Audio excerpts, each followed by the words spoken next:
Ara wonani be do ke en fait Europe do harino halka en fait les portes harno halka ko der tele 1800 ni 1860 porto be yeten be adda be hudina do jonno so yisi fadi ciuddo bayti busa men ko Europe do woni o yi fenêtre ji no jippori o yi fenêtre ji di andi do ko fenêtre ni do kal ko fenêtre wano lusu do bafangal ko fenêtre en fait ko fenêtre watta bafal jonno o no jolitirdo ni andi ko non holliri ke dum do ko ciudi surridi ko en fait ko dum so naati si fadi ciudi kiddi on tawa der ton kavji en fait nabe portobe wonbe do mahidum ko dum do no woni preuve que o wano do ni no fenêtre ji no jippori dum do ko Strasbourg ni o non koy gri ko waddo en fait ko fenêtre ji din joli ley sa naati der ton ben dum kav hara jippoto ley ko dum do no holliri ke hina porto ben colonisien na porto ben ari naati Afrique jibitiende parce que hari Europe do tigi be hoda do en fait harbe ji gaynal hendade Europe do ko on tumasi en 1830 ça veut dire que 1830 ko on tumasi au drapeau français o mujjina on France drapeau Allemagne ko 1848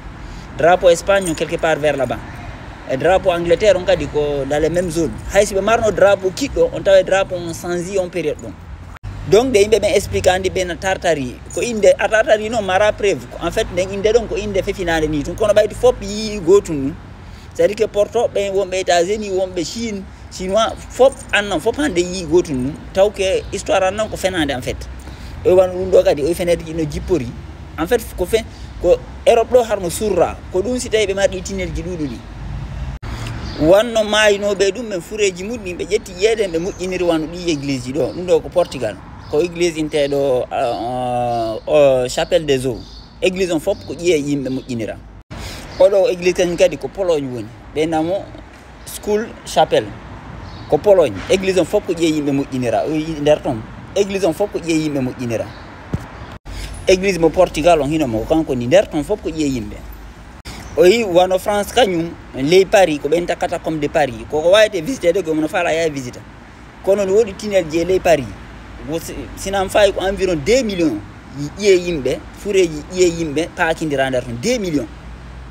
ça veut dire que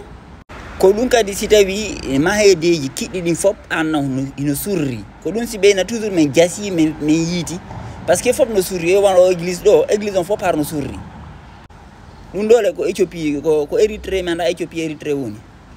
donc be portobe wonbe do hande bayti bari do dans les années 1800 be fuddi fittude battane en fait be tay fop mayi joni ciuddi no dari be nokki be fitti be nettoyer be jetti yeden be paaki ko hore gaburuji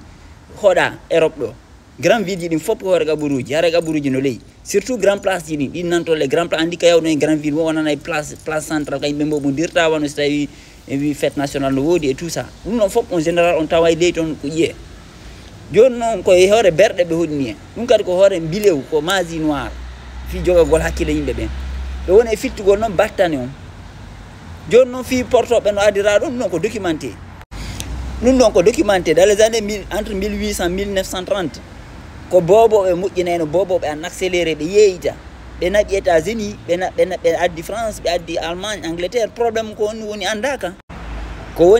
ko hombo wonno e pilotude dum do en fait o yar be wada publicité ji be yeeyita bobo be yeeyete dum e kadi har ko bobo be gollata Europe do dans les années 1830 har ko bobo be tu gollata ay zinji parce que yimbe ala donc be porto be yoton ko adda be aduna diti do hagasi ko dum ko Allah inata kal qur'ana o halkay annaw o sadi ke fin du monde nyande alnaw halkete on halkanoma dum lannino dum wadino telen dubi temetati bawdo en fait be wayltu fop ko feji kon be wadi wasay ko arta ko arta kon be wadi wasay ko feji de be na do fi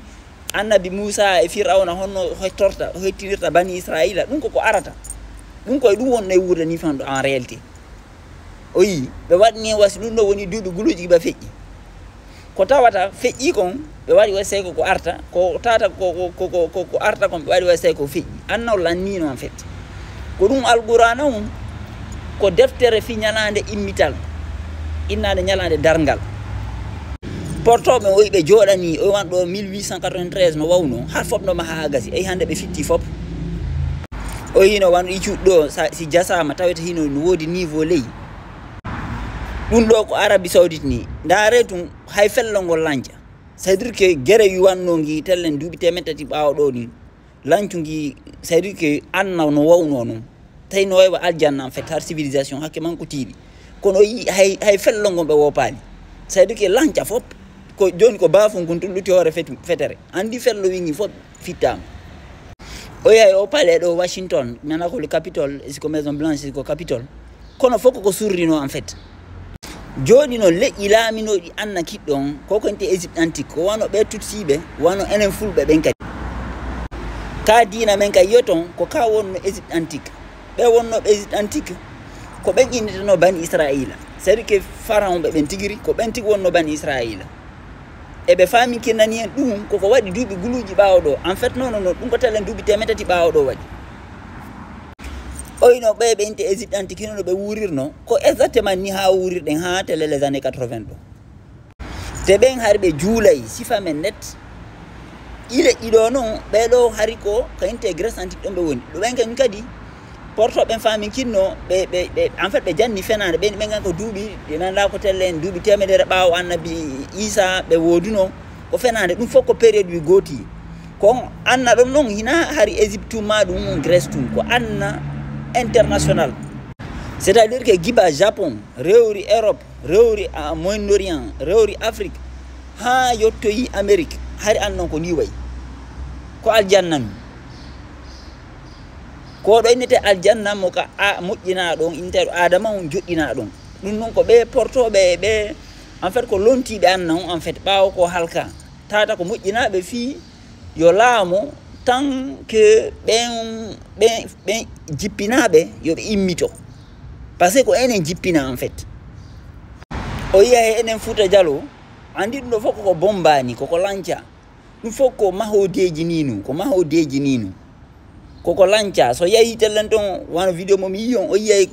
sorte de bloc de pierre ji andon koko fettinani sifa ɗi hoɗum ndeji no woodi kadi Turquie no woodi hay France ɗo no woodi andan fof en fait gande kiɗɗe ɗen anna wonno ɗo on duuɓi temettati ni temedde nayyi ɓaawo ɗo har kono wayi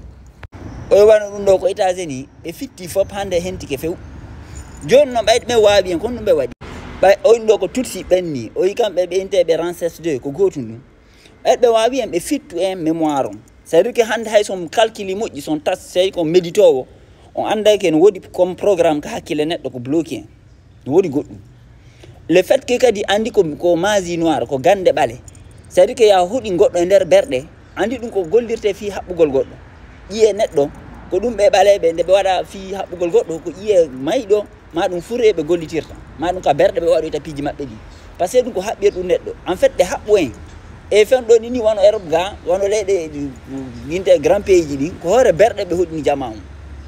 du coup ɗum ko haɓɓugol mentalité jama on har jama on no waywa ko ɗaani ko joni ɗum woni e feeñude ni vum fof yiya par ce que fen ɗo hay portoɓe no yiwde ke en fait ɗi mahodeji kamɓe tin hay hande ɓe wata ɗi wadde na noon sakkona joni noon ɓe ɓayten wawama e ɗanninama quoi ko ɗum Allah inni ɗan maygol ngol ɓeyna oyna iblis inni en fanzirni ila yawmi yubasuna ko sabbolan ha ñande ɓe fini donc combat on fof ko findingol koyen finugol c'est à dire que ɗannina ɓe ɗi leƴƴi wona ɗi haɓede tigui tigui ka anda ɗo fof on daari on taway so daari on taway ko ɓe wonno lamɓe ɓen anna kiɗɗon c'est à dire que woni ko Amérique woni ko Afrique wano o Égypte antique ko ene yitete toon eɓe tuttiɓe tellen inde to ko wonaɓe inteɓe dalit wonaɓe wikkede haaɓe joni no ɓe fitti en ɓe fitti mémoire men on no haɓɓi en fait no fiɓɓi joni alqurana noon ko honɗum woni alqurana koko wallito toon yen taƴƴitu o programme o situation ɗo c'est à dire que ko en fait alqurana ko hikma ko nowa kartowal ngal Allah jonnuma ko wallitora fi taƴƴitoygol o situation ɗo par ce que o sattay o yi donc ɗina ɓe portoɓe wata noon arda ataka par ce que kamɓe tigi hay ɓe haray France ɗo hari yimɓe ala ɗo en fait e fayda hari ɓe fittugol jooɗo installe o réorganise peuple o yi donc ko ɓe ɓale ɓe ɗo noon ɓe kante caucase c'est à dire que Moyen-Orient ayi ko ɗon ɓuura fittede ko toon ɓe iwri ɓe ari ko ɗum hollirke ko ɓe ari nangi en ko ɓe ari haaɓi en kono fiyoɓe suuɗo fiyo heƴu ɓe ƴetti ka won temedere ɓe ƴetta porte goɗɗum ɓe waɗa yeeso ɓenna ko ɗon o yi son faami ɗum ɗon anday ko ɗum ɗawata wonde